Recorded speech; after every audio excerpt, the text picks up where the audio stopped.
tarde y el día de hoy vamos a utilizar un taladro táctil. Sí, lo podemos acercar un poco.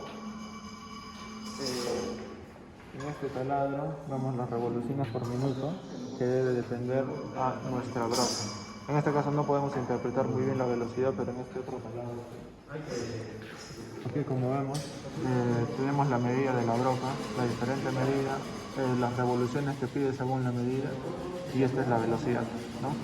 En caso nosotros utilizaríamos una broca 10 con 10, utilizaríamos aproximadamente unas 300 revoluciones por minuto, si es que no me equivoco. Ahora vamos a hacer una pequeña prueba con este taladro máximo. Como podemos ver, ahora estamos utilizando una broca de 4x5, como podemos aumentar o disminuir las revoluciones por minuto, y está calibrado. Vamos a estar utilizando en motor 1 740. Siempre utilizando nuestros guantes de seguridad antes de cualquier prueba.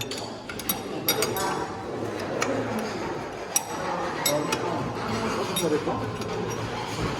No, pero ten cuidado porque lo tengo que devolver. Ahí corta la mano.